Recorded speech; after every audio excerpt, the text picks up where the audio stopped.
So welcome everybody who came, and everybody who didn't came is also welcome to this presentation of my instrument. Actually, it's a presentation about a book. Can you shortly switch to the camera? It's about this book. Well, you can even see it. It's a book about melancholy, and it has all kind of stories about melancholy, illustrations, and even some explanations. Though explanations are always bullshit, as we know. Nevertheless, I tried to do some explanation. So I discovered there are several forms of melancholy.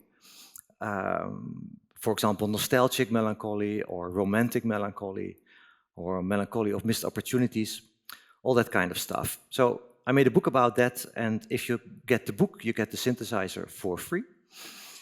And now we can switch back to the presentation. Thank you. And I will now play something.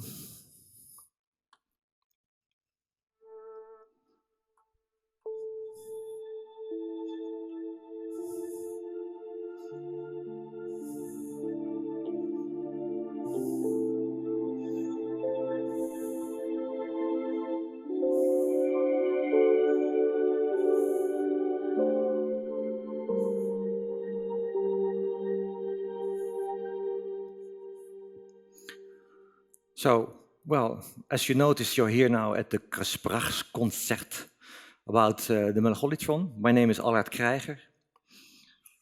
What we're going to do, I'm going to talk about the Melancholytron, what it is, who it is, it's not a who did it, about melancholy in general, and I'm also going to talk about conceptual sound design, because it's a talk after all, so I should tell us as well something.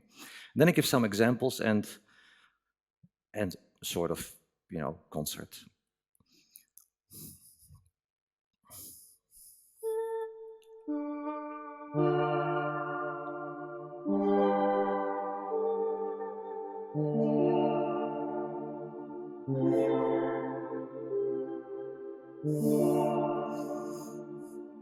So in between, I will just give some random sound examples.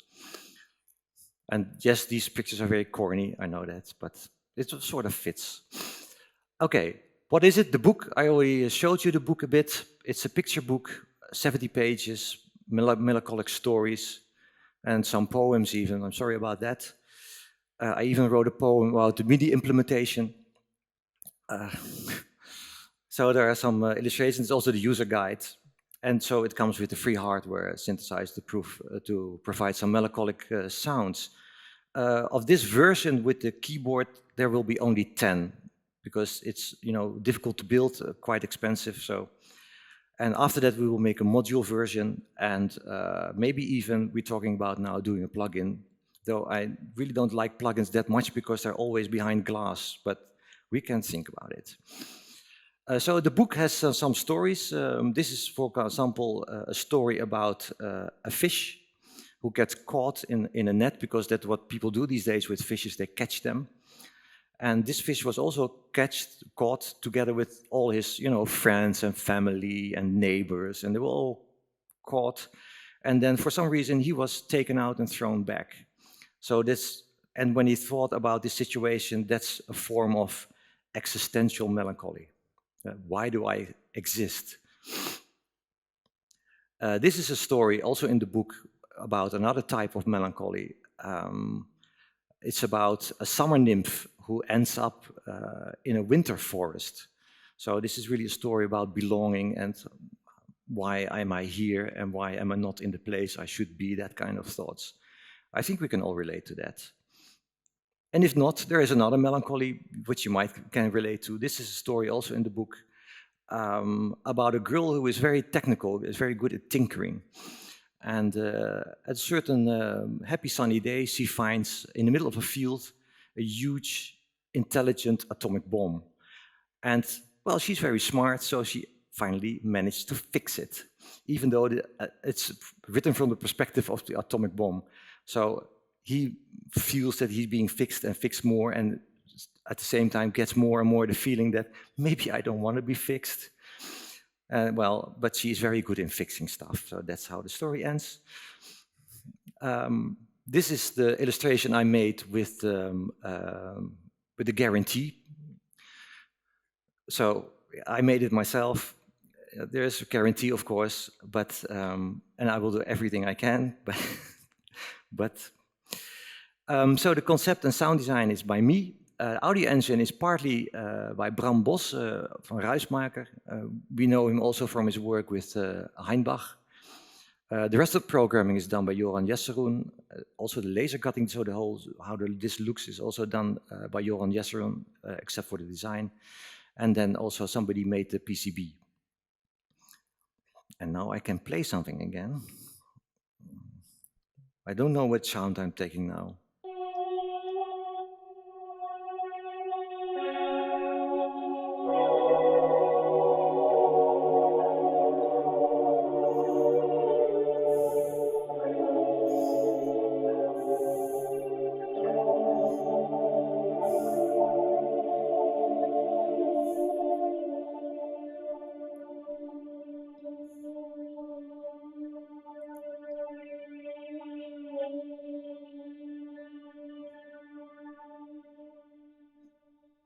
And at a certain moment, the sound just stops, even if I keep the key pressed. So the samples have a limited length. It's a sample-based instrument, so there's a teensy inside, it plays samples. And in every preset, every key has its own sample.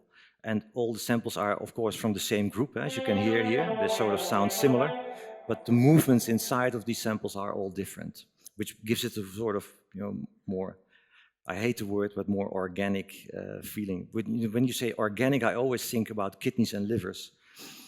But so, and a question that comes to mind, of course, how can you design a melancholic sound? Can you build a synthesizer that always sounds melancholic? And the answer is yes, I did it. But I can show you that even a happy melody can still sound melancholic on this one. I will just show you.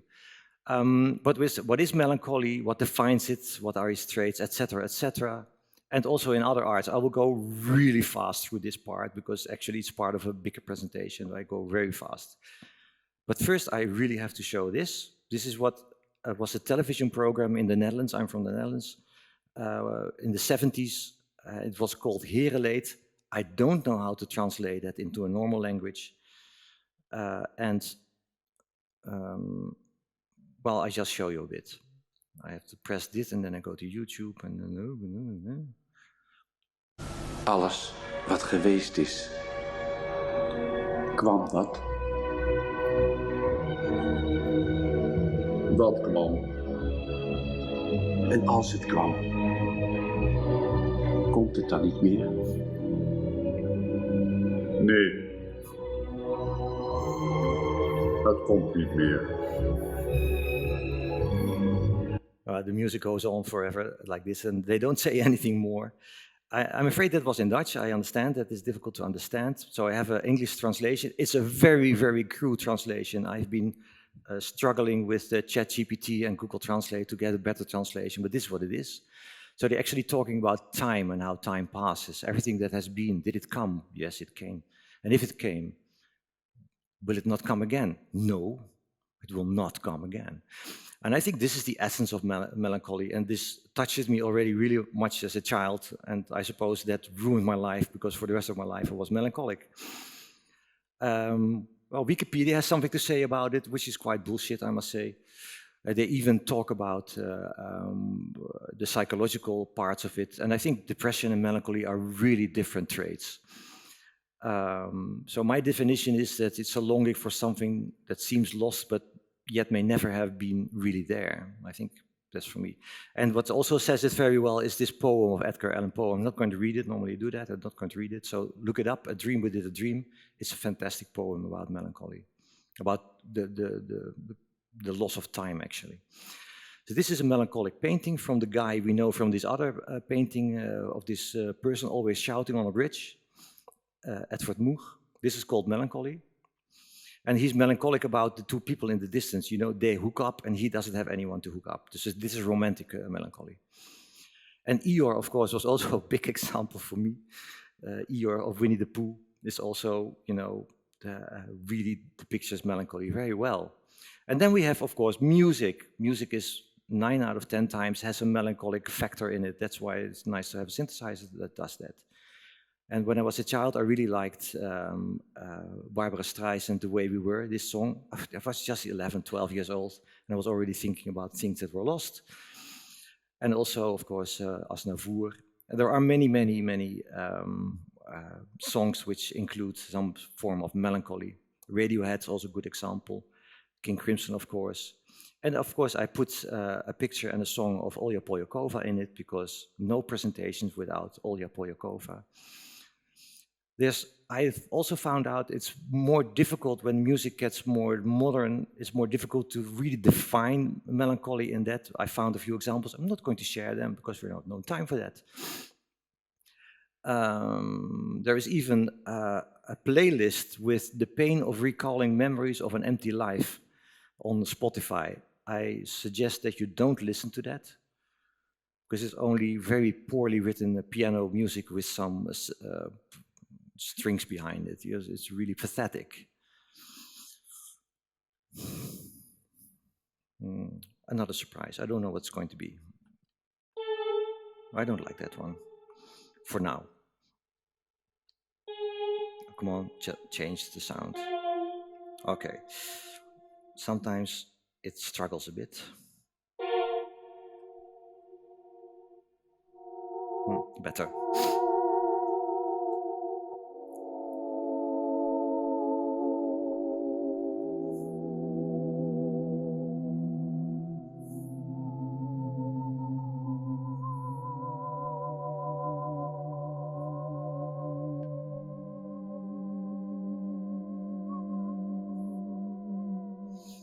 And maybe this is a good time to show that even when you play a happy melody, it still sounds sad, this instrument. Everybody knows this melody, it's a really happy melody. Oh, I can't do that here. That. So if I played it on this,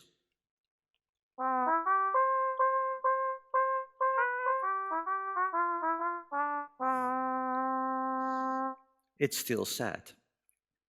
So that also, I also draw the conclusion that everything that's told to us with music theory about this thing, major is more open and happy, and minor is more smaller and sad. Don't listen to that, it's complete bullshit.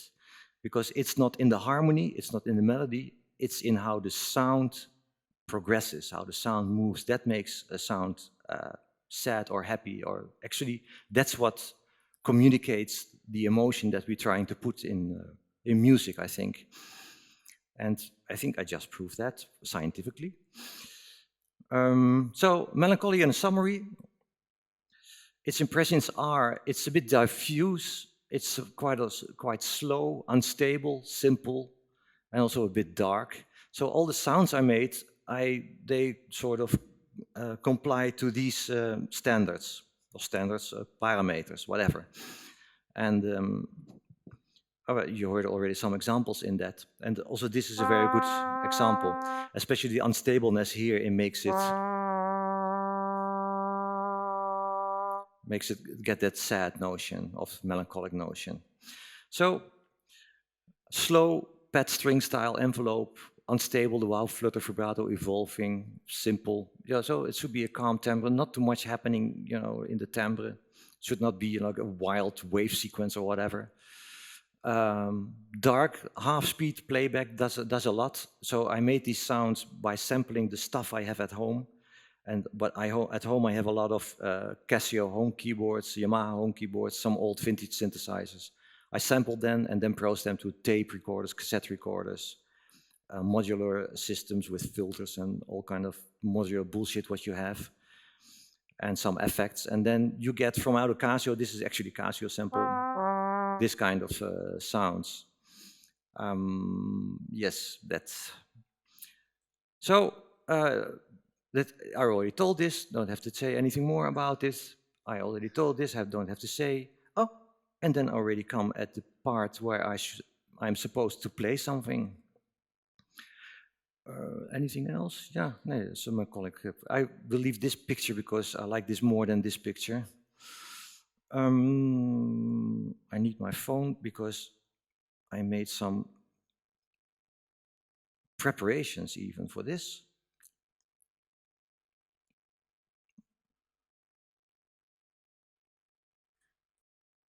Oh, wrong button. I use this device. You can see it on the screen now. Shall we switch? I use this device just as sort of a backup, so that you don't only hear this, but you can also hear it in a context of, well, I'll already put it between quote mark music. And this will be an improvisation, so I really don't know what's going to happen. So we have to, yeah, well, go and live through this.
That's it. Thank you.